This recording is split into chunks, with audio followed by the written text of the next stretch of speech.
السلام علیکم ورحمت الله وبرکاته. لونګ زیرک سلامونه را لیږلي او د سلامونو نه وروسته لیکلي چې 3 پوښتنې لرم. لومړنۍ پوښتنه مې وای دا ده چې مړي پسې اسقاط کول دا د اسلام په مقدس دین کې اصل لري که نه لري؟ دویمه پوښتنه دا ده چې د مړي په سر د قرآن کریم لوستل او دریمه پوښتنه دا ده چې مړي پسې خیرات کول کم فضیلت او کم اصل لري که نه لري؟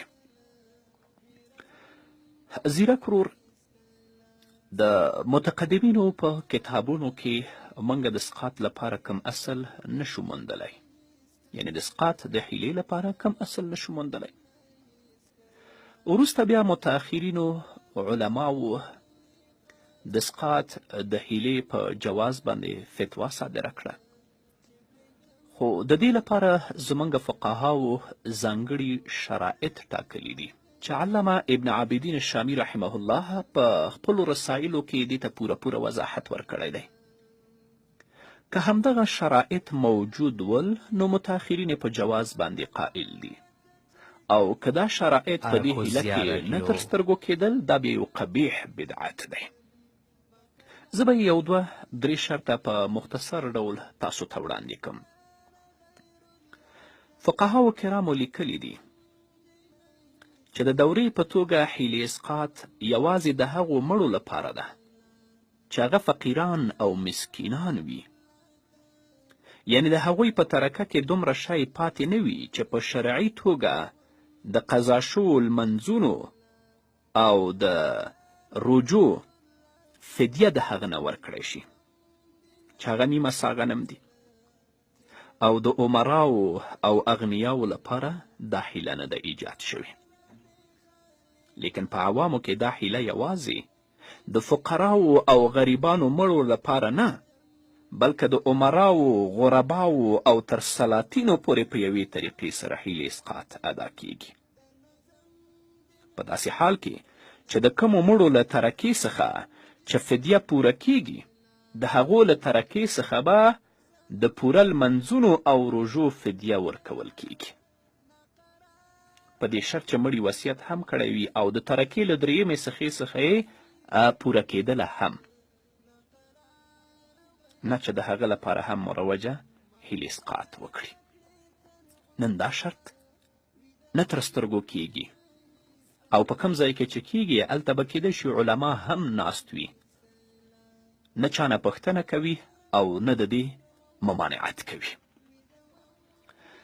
دویم دا چې فقهاو په خپلو کتابونو کې په صراحت سره لیکلي دي که چیرته مړی مالدار وي او وصیت یې نه وي کړی نو د مړي په اولیاو باندې د اسقاط دا حیله لازم نه ده، او نه په هغو کې یو وارث د نورو وارثانو له اجازې پرته په ترکه کې داسې ډول تصرفات او مصرفونه کولی شي، ځکه چې شرعاً د داسې کولو حق نه لري، او که چیرته یو وارث د نورو وارثانو له اجازې پرته داسې وکړي نو شرعاً به د نورو وارثانو د حق ضامن وي.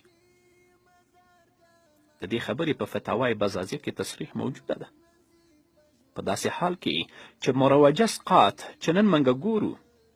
د دې شرایطو اصلا خیال نه ساتل کیږي، بلکې په هر حالت کې لازم او ضروري ګڼل کیږي، تر دې پورې که چیرته په وارثانو کې څوک نابالغ او غیر حاضر وارثان هم موجود وي او یا حاضر وارثان ناراض هم وي، نو په دې وخت کې هم په هغو کې چې کوم یو مشر وارث وي خامخا د اسقاط کوي او د ټولو وارثانو بې ځایه حق تلفي کوي او خرڅ کړې شوې روپۍ ټول وارثان په مشترکه توګه اثر اچوي، حالانکه دا د مقدس شریعت سراسر خلاف ورزي ده. او بل دا چې فقهاو کرامو د اسقاط د مال مصرف یوازې فقرا او مساکین ګرځولی دي، کومه خاصه طبقه خلک یې ورته نه دي ټاکلي او نه یې کوم خاص وخت ورته مقرر کړی، لیکن نن ورځ چې موږ وینو یوې خواته مخصوصه طبقه ورته مقرره وي او که چیرته له ټاکل شوي طبقې نه پرته د اسقاط مال د ښار نورو فقیرانو او مسکینانو یا یتیمانو باندې تقسیم کړی شي نو داسې اسقاط د دوی په نزد ناجایز ګڼل کیږي او بلې خواته خاص د جنازې وخت ورته مقرر کړی دی چې د دوی په نزد له ټاکل شوي وخت نه مخکې کیدلی شي او نه وروسته او نه مخکې کول او وروسته کول دوی جایز بولي حالانکه په شریعت کې دا ډول یو قید هم نشته دی دا خو لا څه کوي چا تېره ورځ ما په یوې جنازه کې ګډون کړی و د هغه کس مور وفات شوې وه ډېر فقیر مسکین سړی و 15,000 روپۍ چا نه قرض اخیستې دي او د اسقاط یې کوه هلته چې کوم مشر عالم و چا ورته ویلي و چې دا خو فقیر دی مسکین دی د دې توان نه لري دا پیسې قرض اخیستي که دغه ونه کړی شي څنګه نو هغه ورته په جواب کې ویلي و چې د مړي بې عزتي به تاسو نه کوئ ای حسین سمسور وطنا ای پدین مین ولسا ای حسین سمسور وطنا دا الهام دا غوادا دا خرڅوم دینه هیڅ کله خرڅوم دینه هیڅ کله دا الهام دا غوادا دا خرڅوم او د دویمې پوښتنې په ځواب کې دې باید ووایم که چیرته مړي ته غسل ورکړی شوی وي او تر غسل وروسته د هغه ترڅنګ قرآن کریم تلاوت شي نو دا په اتفاق د علماو سره جایز دی البته د غسل تر ورکولو مخکې تلاوت اکثرو کتابونو مکروه بللی دی لیکن علامه علاءالدین حسکفي رحمه الله په در مختار کې لیکلی دي چې مړی مخکې له غسل نه خو بې اودسه خامخا وي لیکن نجاست یقیني نه دی نو ځکه له غسل نه مخکې هم د قرآن کریم تلاوت پروا نه لري علاءالدین حسکفي رحمه الله په در مختار کې په 2 جلد کې 193 صفحه کې په باب الجنائز کې لیکي چې ويقرأ عنده القرآن إلا أن يرفع إلى الغسل او ابن عابدین الشامی رحمه الله بیا په منحة الخالق کې چې هغه حاشیه ده په بحر الرایق باندې په اول جلد کې په 191 صفحه کې لیکي چې وتکره قراءة القرآن عنده إلا أن يغسل د مړي ترڅنګ د قرآن کریم لوستل مکروه دي تر هغه پورې چې هغه ته غسل ورکړی شي نو بهتره او غوره خبره دا ده که یو مړي ته غسل ورکړی شوی و او د هغه ترڅنګ د قرآن کریم تلاوت کېده نو شرعا په دې کې هیڅ کومه ستونزه نشته دی ټولو علماو دې ته جایز ویلي دي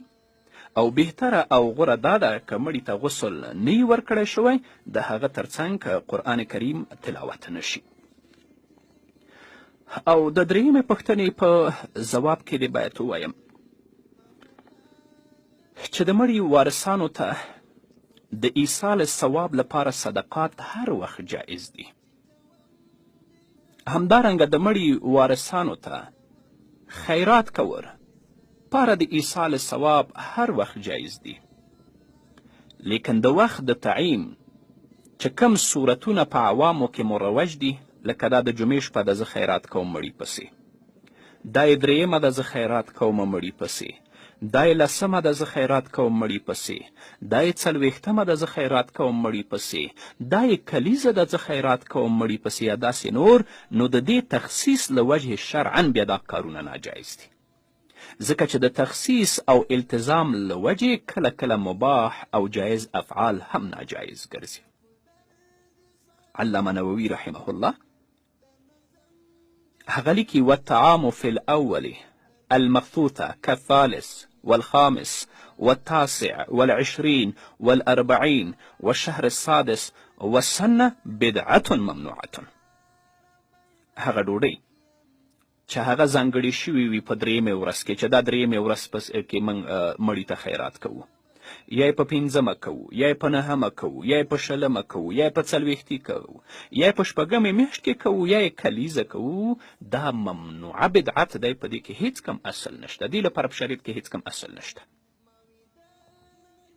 او حال دا چې زمونږ علما په ایصال ثواب باندې قائل دي. فتاوای هندیه په 2م جلد کې په 243 صفحه کې لیکي وفي البحر من صام او صلى او تصدق وجعل ثوابه لغيره من الاموات والاحياء جاذ ويصل ثوابها اليهم عند اهل السنه والجماعه. حوالم په بدایي ثنایي ورکوي او وروسته د دې لیکي چې وبهذا علم انه لا فرق بين ان يكون المجعول له ميتا او حيا. کولی شي چې روژه ونیسي ثواب یې چاته وبخي، صدقه وکړي ثواب یې چاته وبخي، همدارنګه لمونځ وکړي چاته یې ثواب وبخي. که هغه چاته چې ثواب بخي برابر ده که هغه مړ وي که ژوندی وي، خو په هغه طریقه باندې چې هغه طریقه تاته شریعت درښودلې ده. نو که یو څوک د مړي وارث صدقات کوي، خیرات کوي، د هغه ثواب خپلو مردګانو پسې بخي، امید ده چې الله رب العزت یې ورسوي. خو تعین د وخت په شریعت کې نه دی راغلی، لکه چې دوی وایي چې جمعې شپه یې کوم، په 3 کوم، په 40 کې کوم او په کلیسه کې کوم.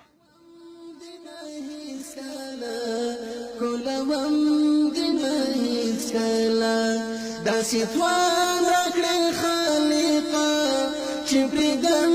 دې نه هېڅکله، چې پرېږدم دې نه هېڅکله.